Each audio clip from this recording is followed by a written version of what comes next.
Radhe Radhe everyone. आप सभी का आपके अपने चैनल पर बहुत बहुत स्वागत है। मेरा नाम है दीप्ति और आज मैं आपके साथ शेयर कर रही हूँ संपूर्ण करवा चौथ की विधि। व्रत विधि कैसे करनी है, कैसे पूजा करनी है, कैसे करवों को फेरना है और कैसे भोग लगाना है, कैसे पारण करना है, सभी जानकारी आपको इस वीडियो के माध्यम से मैं देने वाली हूँ। तो पूरा वीडियो ज़रूर देख लीजिएगा।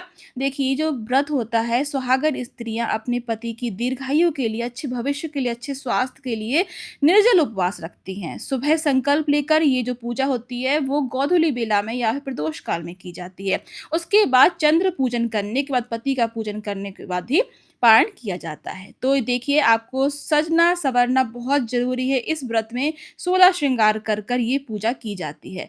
तो मन में बहुत अच्छी भावना लेकर पवित्र मन से आपको ये व्रत करना चाहिए।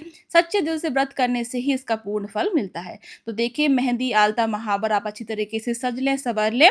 एकदम पहले ही आप मेहंदी लगा लें, इससे आपका जो कलर है, वो बहुत ही अच्छा उभर कर आएगा। ये जो व्रत होता है, वो किस तिथि पर आता है, वो भी मैं आपको बता देती हूँ। ये जो व्रत होता है, वो होता है कार्तिक मास की कृष्ण पक्ष की चतुर्थी तिथि को। तो चतुर्थी तिथि का मतलब होता है चौथ की पूजा, यानी कि गणेश जी की भी पूजा आपको यहाँ बहुत ही अच्छी तरीके से करना है।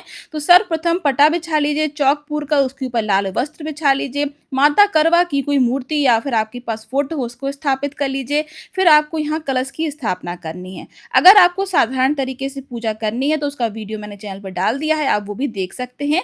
पर व्यवस्थित तरीके से अगर आप करना चाहते हैं, तो उसमें कलश की स्थापना करना अनिवार्य होता है। तो आपको यहाँ पर एक कोई भी पात्र ले लेना है, पीतल का, तांबे का, काँसे का, मिट्टी का, कोई भी आप ले सकते हैं। उसके अंदर आपको एक कौड़ी, एक कमलगट्टा, एक सुपारी, एक हल्दी की गाँठ, थोड़ी-सी रोली, थोड़े से अक्षर, थोड़ा-सा सिक्का आपको उसके अंदर डाल देना है। उसके ऊपर पंच पल्लव आपको लगा देना है। मैं यहाँ आम के पत्ते इस्तेमाल कर रही हूँ, आप अशोक के पत्ते भी ले सकते हैं। इनको भी हम टीक लेंगे। इसके ऊपर पूर्ण पात्र बनाने के लिए हम एक अक्षत से भरी हुई, चावल से भरी हुई एक प्लेट या कटोरी लगा देंगे। तो मैं यहाँ पर दीप कलश बना रही हूँ। आप चाहें तो यहाँ पर श्री कलश भी बना सकते हैं, यानी कि श्रीफल जो होता है उसको भी यहाँ पर लगा सकते हैं। बस ध्यान रखिएगा, उसका जो मुख है वो आपकी तरफ होना चाहिए। इसके बाद देखिए, मैंने दीपक को प्रज्वलित कर लिया। अपनी जो पूजा है उसको हम शुरू करेंगे। तो यहाँ पर आपको 1 करवा तो चाहिए ही चाहिए है। अगर आप 2 करवा रखना चाहते हैं तो 2 भी रख सकते हैं। तो मैं यहाँ पर 1 जो करवा है मिट्टी का ले रही हूँ। अगर आपके पास धातु का है तो आप धातु का भी ले सकते हैं। पर मिट्टी का अगर आप ले रहे हैं तो ध्यान रखिएगा, उसको अगले दिन आपको विसर्जित करना होगा। इसमें हम जल भरेंगे और थोड़ा-सा गंगा जल डालेंगे। आप चाहें तो इसमें 1 सिक्का भी डाल सकते हैं, पर मैं यहाँ पर अलग से 1 सिक्के से आपको पूजन करके बताऊँगी, कैसे हमें चंद्र देवता का पूजन करना चाहिए इस पूजा के साथ ही। इसके ऊपर भी हम थोड़े से गेहूँ डाल देंगे। आप चाहें तो अक्षत भी रख सकते हैं। एक प्लेट के ऊपर गेहूँ रख देंगे और जो हमारा मीठा वाला करवा है, ये वाला जो करवा होता है वो शक्कर का बना हुआ होता है। इसको ऐसे ही ऐसे उठा के बाद में हम इसको दान दे देते हैं। जिसको भी आप बायना का सामान दे रहे हैं, उसी को आप ये करवा भी दान में दे सकते हैं। इसके अंदर मैंने बहुत सारे ड्राई फ्रूट्स डाल दिए हैं। इसके मखाने, काजू, बादाम, किशमिश ये हमने इसके अंदर डाल दिया है। अब देखिए, मैं यहाँ पर चंद्र देवता की पूजा करना आपको बता रही हूँ। एक चांदी का सिक्का लेंगे, थोड़े से अक्षत के ऊपर उसको विराजमान कर देंगे और उसका हमें पूजन करना है। आपको यहाँ पर सफ़ेद चंदन से इनका पूजन करना है, तो चंद्र देवता की पूजा इसमें हो जाएगी। फिर बाद में सिर्फ़ आपको अर्घ देना होगा जब चंद्र देवता उदय होंगे रात में। कहाँ पर, किस वक़्त, कौन-सी जगह पर, किस समय पर उदय होंगे, वो तो आपको न्यूज़ में मिल जाएगा, लेकिन फिर भी 9 या सवा 9 के आस-पास ही निकलते हैं चंद्र देवता, क्योंकि चौथ के दिन थोड़ी-सी लेट हो जाता है, इसीलिए आप उस हिसाब से ही तैयारी करें। साढ़े 8 से साढ़े 9 के बीच में आपको चंद्र दर्शन हो जाएँगे। बस ध्यान रखिएगा, चंद्र दर्शन आपको उदय होते ही करना है। मतलब कि जब ऐसा कहते हैं कि जब चंद्र उदय होता है, उसी समय आपको उसके दर्शन करने से बहुत फल मिलता है। बहुत ज़्यादा देर के बाद दर्शन नहीं करना चाहिए। इसके बाद देखिए, हम आवाहन करेंगे, हे माता करवा, हे गणपति जी, आइए हमारी पूजा को सफल बनाइए और अगर हमसे कोई भूल हो गई तो उसे माफ़ कीजिएगा। तो सर्वप्रथम हम कलश का पूजन करेंगे, गणपति जी का पूजन करेंगे, हमारे दीपक का पूजन करेंगे और जो हमारा करवा है उनको भी हम पूज देंगे। अगर आपका जो करवा है बिल्कुल साधारण सिंपल सा है, सजा हुआ नहीं है, तो आप स्वास्तिक बना सकते हैं। मेरा सजा हुआ है, इसीलिए मैं सिर्फ़ टीक रही हूँ। तो उसमें जो चंदा, सूरज, सुहागिन स्त्रियाँ, जितनी भी चीज़ें बनी हुई हैं, सभी को हम, जो पेड़ है सभी को हम यहाँ पर टीकेंगे। यहाँ पर आप ध्यान रखिएगा, रोली का इस्तेमाल ज़रूर कीजिएगा। अगर आपके नारंगी वाला सिंदूर अर्पित किया जाता है, तो वो भी अर्पित ज़रूर कीजिएगा। अब माता को मैंने यहाँ पर चुनरी और कलावा अर्पित कर दिया है। आप चाहें तो पूरी पोशाक भी अर्पित कर सकते हैं। इसके बाद आपको यहाँ पर सुहाग का सामान अर्पित करना है। माता के लिए जो सुहाग का सामान हम अर्पित कर रहे हैं, ये आप बाद में अपने लिए इस्तेमाल में ला सकते हैं। और इसके साथ ही आप बायने का सामान भी यहीं पर निकाल लें। बायने का सामान का मतलब होता है, पूजा के बाद आप ये सामान देंगे, इसमें साड़ी, सुहाग का सामान, दक्षिणा और मिठाई और फल होंगे, वो आपको अपनी सासू माँ को देने होते हैं। अगर सासू माँ नहीं है या फिर सुहागन नहीं है, आप अपनी ननंद को दे सकती हो। ननंद भी नहीं है, तो आप किसी भी पंडित को दे सकती हैं। आस-पड़ोस में कोई ब्राह्मण स्त्री हो जो कि सुहागिन हो, तो आप उनको भी दे सकती हैं। तो देखिए, मैंने एक यहाँ साड़ी रख ली है, उसमें सुहाग की चूड़ियाँ रख लेंगे। सारा जितना भी सुहाग का सामान है, वो रख लीजिए, मिठाई रख लीजिए और यहाँ पर मैंने सिंघाड़े का भोग लगाया है। अब देखिए, चौथ का मतलब होता है 4 अंक, 4 अंक का मतलब होता है हर चीज़ हमें 4-4 अर्पित करनी चाहिए। तो हमने करवे के ऊपर भी 4 पेड़े रखे हैं और अलग से भी 4 पेड़ों का प्रसाद लगा रही हूँ। आप चाहें तो आपके घर में जो भी सामान बना है, हलवा, पूड़ी, मिठाई, जितने भी पकवान बने हैं, वो सभी यहाँ पर भोग में ज़रूर लगाइएगा।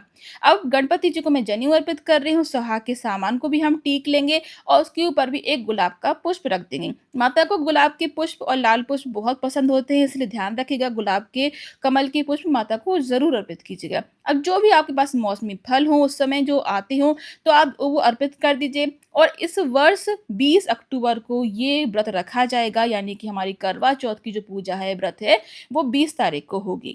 अब देखिए, सुबह जो आप संकल्प ले रहे हैं, ध्यान रखिएगा, उसका पारण आप तभी कीजिएगा जब आप पूरी दान की सामग्री दे दें और आप चंद्र देवता का पूजन कर लें। उसके बाद ही आपको भोग प्रसादी पानी है। पहले तो अपने पति के हाथ से पाइए और फिर बाद में आप स्वयं भी खा सकते हैं। इसके बाद देखिए, यहाँ पर मैंने कुछ माता के लिए चांदी सोने का सामान भी रखा हुआ है। अगर आपके पास नया कुछ रखा हो या फिर अलग से आप माता के लिए स्पेशली लेकर आए हों, तो वो ज़रूर अर्पित कीजिएगा। अब यहाँ पर देखिए, हम करवा चौथ की जो किताब है उसको उठा लेंगे और जो करवा चौथ की किताब में जो कथा होती है वो पढ़ लेंगे या फिर किसी की मुख से सुन लेंगे। अब माता के यहाँ पर हम पास में पीने के लिए थोड़ा-सा छोटा-सा जल रख लेंगे। यहाँ पर मैं छोटे से चांदी के लोटे में जल रख रही हूँ। इसके बाद देखिए, जो भी आप हाथों में अपने पुष्प लिए हों या फिर आप गेहूँ लिए हों, वो थोड़े से जल में डाल दीजिए और बाकी थोड़े से माता के चरणों में छोड़ दीजिए। इसके बाद देखिए, यहाँ पर हम एक घी की बाती जला लेंगे। आप चाहें तो अलग से कपूर से भी आरती कर सकते हैं और आप चाहें तो थोड़ा-सा हवन भी कर सकते हैं। अब यहाँ माता को इत्र और धूप समर्पित करेंगे हम। ये जो पूजा है, ये आपको चाँद निकलने से पहले ही कर लेनी है और जब चाँद निकलेगा तो फिर चाँद देवता की पूजा करने के बाद आप ये जो पूजा है उसका समापन कर सकते हैं। उसके बाद आप पारण कर सकते हैं पतिदेव का पूजन करने के बाद। पतिदेव को भी उस दिन मिठाई और जल ज़रूर पिलाएँ और उनके चरण स्पर्श करें। आपके घर में कोई बुजुर्ग महिला हो तो उनके चरण ज़रूर छुएँ, उनके चरण स्पर्श ज़रूर करें, उनसे आशीर्वाद ज़रूर लें। अपने बड़े बुजुर्गों का आशीर्वाद ही बहुत ज़्यादा पुण्य प्राप्त करने के लिए काफ़ी होता है, इसीलिए उनका आप कभी भी दिल ना दुखाएँ, उनको हमेशा साथ में लेकर चलें। मैं हमेशा यही कोशिश करती हूँ। अब हम आरती कर लेंगे, समस्त पूजा का आचमन करेंगे। अपने साड़ी के पल्लू से आप आचमन कर लीजिए। माता को आरती देने के बाद आप ये आरती स्वयं लीजिए, अपने पति देव को भी ज़रूर दीजिए, उनको भी टीका लगाइए, चरण स्पर्श कीजिए, मिठाई खिलाइए, पानी पिलाइए और उनसे भी कहिए कि वो आपके हाथों में कलावा बाँध दें और आप भी उनके हाथों में कलावा बाँध दें। अब थोड़े से आप गेहूँ के दाने या फिर फल जो हैं, वो अपने पल्लू में ज़रूर रख लीजिएगा और जो सुहाग की जितनी भी आप निशानियाँ पहने हैं, मंगलसूत्र है, सिंदूर तो है ही, बिंदी है, नाक की नथ है, चूड़ियाँ हैं, सभी में हम सिंदूर लगा लेंगे। सुहाग की चीज़ों को टीकना बहुत ज़रूरी है, ख़ासकर कि जब हम सुहाग के लिए व्रत रख रहे हैं। अब हाथ जोड़कर प्रार्थना करेंगे, ढोक दे देंगे कि हमसे कोई अगर भूल हो गई हो तो माफ़ करना। दक्षिणा हमने अर्पित कर ही दी है, अगर हमारी पूजा में कुछ भी कमी रह जाती है तो वो पूरी हो जाती है। आई होप कि आज का ये वीडियो आपको अच्छा लगा होगा। अगर आपको थोड़ा-सा भी अच्छा लगा हो तो प्लीज़ लाइक कीजिएगा। ज़्यादा से ज़्यादा इस वीडियो को शेयर कीजिएगा। आप कहाँ से मेरा ये वीडियो देख रहे हैं ज़रूर बताइएगा। आप सभी का बहुत-बहुत धन्यवाद।